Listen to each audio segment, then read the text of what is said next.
नमस्कार दोस्तों, आपने चुनाव से पहले ओपिनियन पोल्स देखे होंगे और चुनाव खत्म होने के बाद एग्जिट पोल्स।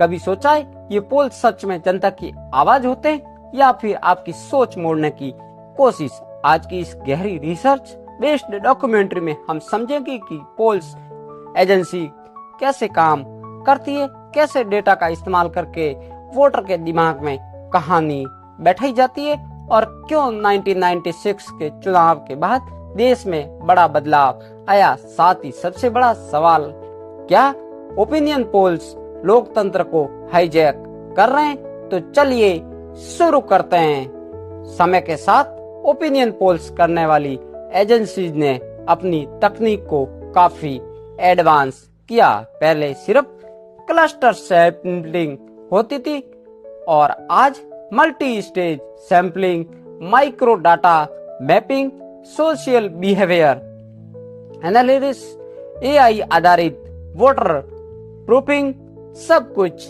होता है। मतलब चुनाव से पहले नेताओं को आपके बारे में ज्यादा पता होता है। राजनीतिक पार्टियां केवल सार्वजनिक पोल्स पर निर्भर नहीं होती, उन्होंने अपनी प्राइवेट पोलिंग एजेंसीज बनाई। उद्देश्य साफ था, कौन सी जाति किस तरफ जा रही है, कौन सा मुद्दा वोट दिलाएगा, कहां हार की संभावना है, किस इलाके में क्या बोलना है, कौन सा नेता किस वर्ग को अपील करेगा। यानी चुनावी भाषण अब संभावनाओं पर नहीं, पूरे डाटा साइंस पर चलता है। आपको लगता है कि आप अपनी पसंद से वोट दे रहे हैं, लेकिन सच ये है कि आपके सामने पहले ही सेलेक्टिव इंफॉर्मेशन सलीके से परोसी जाती है।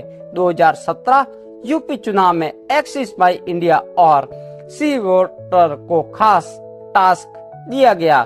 लोगों की इन योजनाओं को सबसे ज्यादा पसंद कर रहे हैं। रिजल्ट आया, उज्ज्वला योजना सबसे प्रभावी थी। एलपीजी कनेक्शन और सब्सिडी लोगों के दिलों में जगह बना चुकी थी। और फिर क्या हुआ, हर मंच पर, हर रैली में इस योजना को कैंपेनिंग का केंद्र बना लिया गया। डेटा की कथा तय की गई। आज फेक न्यूज हवा में नहीं फैलाई जाती, वो भी डेटा बेस्ड होती है। किस वर्ग को कौन सा मुद्दा चुभेगा, किस न्यूज से कौन प्रभावित होगा, ये सब तय होता है नेता भाषण देते वक्त। आपने सुना होगा किसे बताना है और किसे छुपाना है। धीरे धीरे आवाज उठने लगी। ओपिनियन पोल्स और एग्जिट पोल बाकी चुनाव चरणों को प्रभावित कर रहे हैं। सबसे बड़ा विवाद 1996 का चुनाव। पोलिंग एजेंसी ने दावा कर दिया कि हंग पार्लियामेंट आएगी और हुआ भी वही।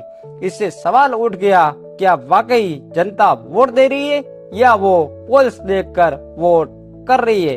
कई आरोप लगे, राजनीतिक पार्टियां पैसे देकर एजेंसी खरीद लेती है और फ्रेंडली पोल्स बनाती है। एसवाई कुरैशी, पूर्व चुनाव आयुक्त, ने कहा कि कई पोलिंग एजेंसी दो रिपोर्ट तैयार करती है, एक असली, एक पैसे से बनी हुई। 2014 में न्यूज एक्सप्रेस ने एक स्टिंग ऑपरेशन किया। कुछ पोलिंग एजेंसी को कहा गया कि हमारी पार्टी को जीत कर दिखाओ। दो एजेंसियों ने इनकार कर दिया, लेकिन 11 छोटे पोलिंग फ्रेम्स मान गई। एक एजेंसी के मालिक ने कहा, थोड़ी बहुत हेराफेरी हो सकती है। 1998 में गुजरात, हिमाचल, मेघालय, त्रिपुरा चुनाव से पहले इलेक्शन कमीशन ने आर्टिकल 324 के तहत नियम बनाया। चुनाव के दौरान ओपिनियन पोल दिखाना बंद कर दिया। टीआरपी का नुकसान हुआ, मीडिया नाराज हुआ, पर चुनाव शांति से संपन्न हो गए। 1999 में लोकसभा चुनाव आए, ईसी ने फिर यही नियम लागू किए। मीडिया ने विरोध किया पर आयोग झुका नहीं। आज ओपिनियन पोल्स और एग्जिट पोल्स पर नियम है, लेकिन फिर भी सवाल ये है कि मैनिपुलेट होते हैं, क्या ये नैरेटिव बनाते हैं? क्या जनता की सोच हाईजेक होती है? लोकतंत्र सिर्फ वोटिंग नहीं, सही जानकारी का अधिकार भी है, और सब जानकारी प्लानिंग के तहत कंट्रोल हो तो असली लोकतंत्र कहाँ है? ओपिनियन पोल्स बुरे नहीं है, लेकिन बिना एबुनेटरी एक हथियार बन सकते हैं। नई डेटा नई ताकत है, और जिस डेटा पर कंट्रोल मिल गया वो नैरेटिव जीत लेता है, और नैरेटिव वोट। दोस्तों, ओपिनियन पोल देखिए, लेकिन आंख बंद करके मत मानिए, सवाल कीजिए, सोचिए, अपने वोट को डाटा का मोहरा मत बनने दीजिए, क्योंकि ये देश हमारा है और लोकतंत्र हमारी जिम्मेदारी है। आप क्या सोचते हैं? क्या ओपिनियन पोल्स लोकतंत्र को प्रभावित कर रहे हैं? कमेंट्स जरूर लिखिए। वीडियो जानकारीपूर्ण लगा हो तो लाइक कीजिए, शेयर कीजिए, और चैनल को सब्सक्राइब करना मत भूलिए, क्योंकि सच्चाई की ये लड़ाई हम सब किए। मिलते हैं एक और नई वीडियो में, तब तक के लिए जय हिंद।